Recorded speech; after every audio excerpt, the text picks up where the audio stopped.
Ready start. अधिकार सशक्त व्यक्ति को स्वतः ही मिल जाते हैं।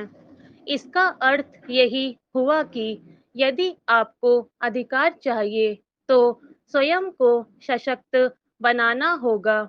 सशक्त व्यक्ति की बात ध्यान से सुनी जाती है। वंचित व्यक्ति अधिकारों की मांग ना सुने जाने पर ध्यान आकृष्ट करने के लिए क्रोध, उत्तेजना, हिंसा या विध्वंस द्वारा शक्ति प्रदर्शन का मार्ग अपनाता है। उन्हें लगता है कि इससे उनकी बात गंभीरता से सुनी जाएगी, जबकि वास्तविकता यह है कि उत्तेजना से भरा क्रोध या हिंसा शक्ति का नहीं, अपितु मन की निर्बलता का प्रतीक है। क्रोध एक विकार है।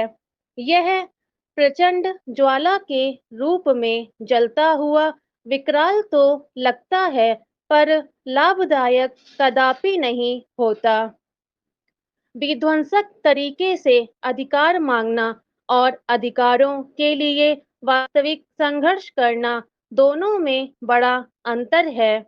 मन में यह दृढ़ विश्वास रखना आवश्यक है कि जो आपके अधिकार हैं, प्रकृति या ईश्वरीय विधान अधिक दिनों तक आपको उनसे वंचित नहीं रख सकता। कोई भी उन्हें आपसे छीन नहीं सकता। अधिकार यदि न्यायोचित हैं तो देर से ही सही, परंतु वे आपको अवश्य प्राप्त होंगे। यदि आप अपनी बात सौम्यता से, स्थिर मन के साथ, सकारात्मक तरंगों के जरिए रखें तो देखेंगे कि राह निकलनी आरंभ हो गई है। अस्थिर मन और क्रोध के वेग से कांपते मस्तिष्क से निकले उत्तेजना पैदा करने वाले स्पंदन सामने वाले को आपके विरुद्ध हो जाने के लिए उकसाते हैं।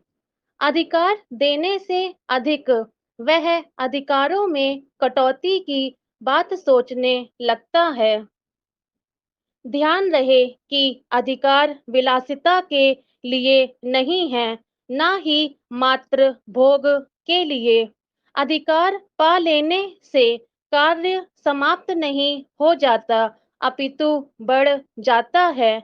ये अपने संग कुछ अपरिहार्य कर्तव्य भी लाता है। मुख्यधारा में सम्मिलित होने के बाद अधिकारों का भोग तभी शोभा देता है जब कर्तव्यों का पालन अपने उत्तरदायित्व को भली भांति समझकर पूर्ण मनोयोग से किया जाए। खुशी पर हर व्यक्ति का प्राकृतिक अधिकार है। कोई इसे किसी से छीन नहीं सकता है। जीवन का हर पल हमें खुशियां दे सकता है, यदि हम इसमें हमेशा खुशियां खोजें।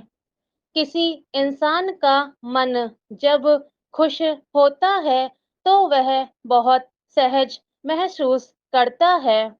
वहीं जब उसके मन में तनाव होता है तो स्वाभाविक रूप से मन में बसने वाली खुशी ना जाने कहाँ गुम हो जाती है। ऐसे में उसके मन पर नकारात्मकता हावी हो जाती है। इससे उसका नुकसान होने लगता है। जबकि जब मन में खुशी होती है तो विचार भी रचनात्मक होते हैं। खुशी हमें तभी मिलती है जब हम अपने गुणों को समझते हैं, उन्हें प्रश्रय देते हैं और उनमें वृद्धि करते हैं। फिर अपनी विशेषताओं को समझकर उनका भरपूर सदुपयोग करते हैं।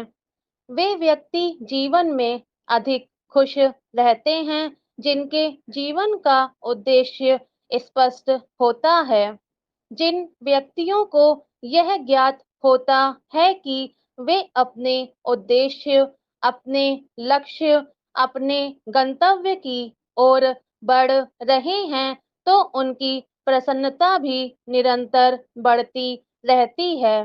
ऐसे व्यक्तियों में घबराहट, चिंता, तनाव, बेचैनी आदि मानसिक परेशानियां बहुत कम पनपती हैं। और पनपती भी हैं तो ज़्यादा समय तक स्थिर नहीं रह पाती हैं। दूसरों से जुड़ाव, लगाव और अपनत्व भी हमें बहुत खुशियाँ देते हैं। इसीलिए संबंध बनाए जाते हैं और निभाए जाते हैं।